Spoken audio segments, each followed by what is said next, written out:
Well, I was covering my boss when this Pulau Bukom fire incident happened. So I think the very first lesson that I learned is that when your boss is away, things tend to go wrong. Don't you have the same feeling? Alright, so okay, today my presentation is going to be on our operational response to the Pulau Bukom fire. Right, I will first provide a quick overview on the fire itself. The key challenges faced, I will briefly touch on it, and then also highlight some of the lessons learned and some of the sharings and takeaways that we have from this incident. Right, so this is Pulau Bukom. I believe many of us are familiar with. It is about 5.5 kilometers south of Singapore, alright, and it houses Shell's largest oil refinery in terms of crude distillation capacity. Now, the red box here is where the incident took place. This is a pump house 43. Alright, this pump house is actually about 176 meters by 65 meters. It is an open area, okay, within a abundant wall. So it's actually like a very deep swimming pool with many pipes running through it, and the pipes are crisscrossing one another. At one end, it's about 2 meters deep. At the other end, it's about maybe 0.3 meters.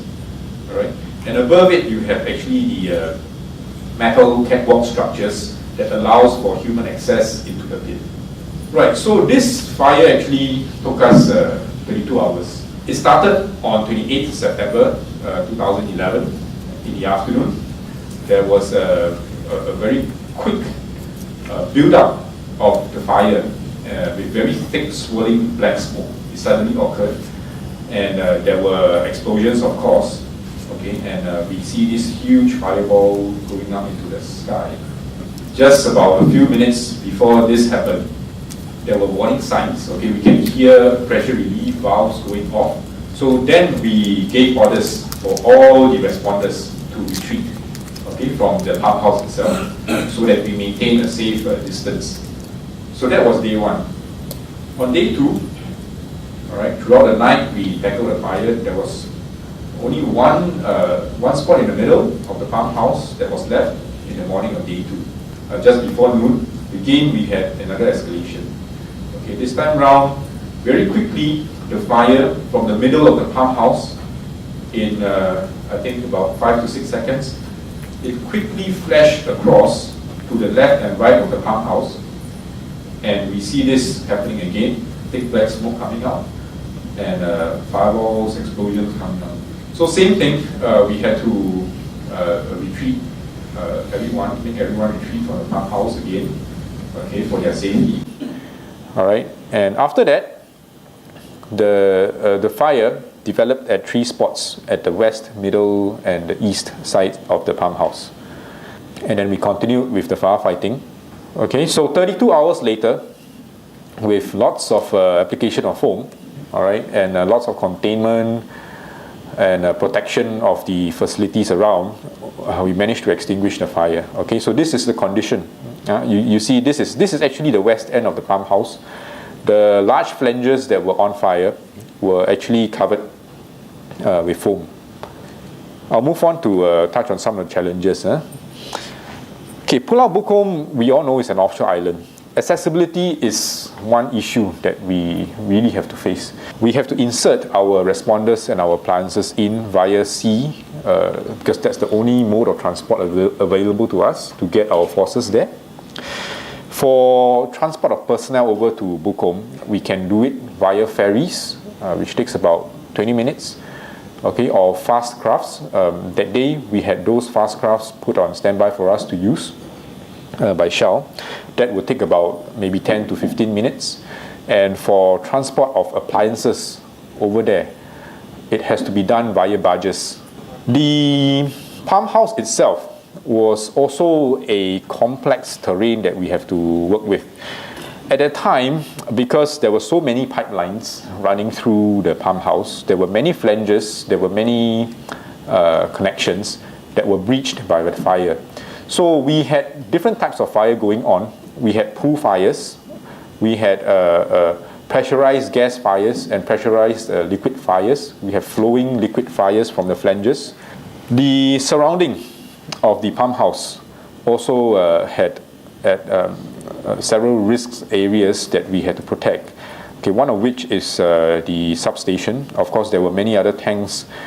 These were some of the facilities that we have to protect and ensure that the fire from the pump house does not spread to the tanks. All right. If one of the tanks, any one of the tanks had caught fire, that would have been worse. All right. And after the fire, after the 32 hours of firefighting, it actually wasn't quite over yet, because it is normal after a fire at a petrochemical plant for the hydrocarbons to start coming out, evaporating from the pump house, and we had to deal with the release of benzene vapors, okay, coming out from the pump house. So that took us another several days, okay, to monitor the benzene level and make sure that our responders don in proper protection as they continue to apply the foam blanket over the pump house to suppress the vapors and keep the situation under control. So all in all, it lasted for about 8 days, the operations. Right, so before I move on, I'll actually like to touch a little bit about the incident management structure that we have, what SCDF has, of course, together with our ministry.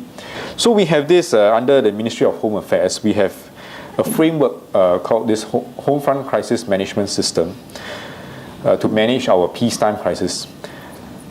In 1997, SCDF was actually appointed as the incident manager for civil emergencies.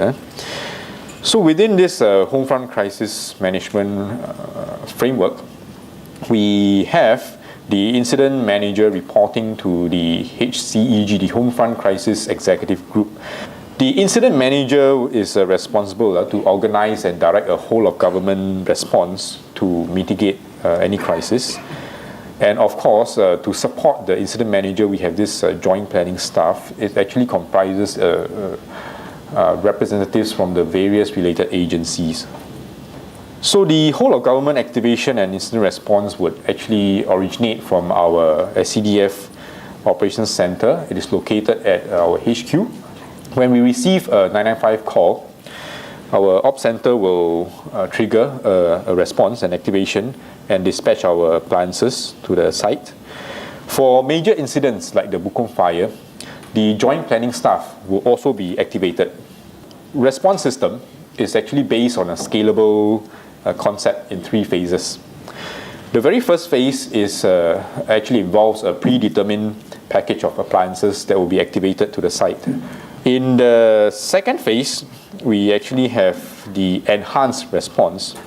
So these are the agencies that could be involved.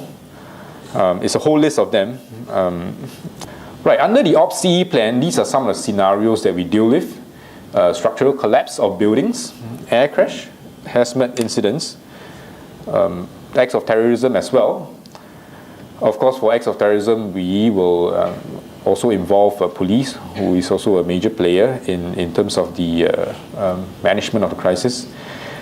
Accidents related to radioactive materials, and also, of course, major fires, of which one of it is the Pulau Bukom fire.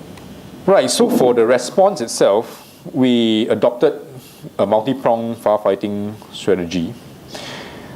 These are some of the tactics that we use. We engaged the company emergency response team, in this case the Shell Fire Department, very, very closely. Technically, SCDF is in command of the situation, and Shell comes in to support. That is how the command structure works. We activated this mutual aid agreement that is signed by the petrochemical companies, all right, of Jurong Island. Okay, the agreement is to provide resources like firefighting equipment, foam. Okay, in times of a crisis, this mutual aid agreement was activated after the first escalation on the first day, evening of the first day. Contingency planning, I think it was one of the key factors that allowed us to tackle this incident very smoothly. all the transport arrangements, for instance, the barges that were required for transport of resources to site, the availability of the ferries and the fast crafts were all in our contingency plans. We set up this on-site command post at the badminton court at Shell's clubhouse. This command post was very useful for us because it provided a very good area for us to command the operations from. In summary, this incident really tells us that safety is paramount. In a petrochemical industry, or be it anywhere else, safety within the plant and safety of our personnel is really very, very important, and we can never neglect this.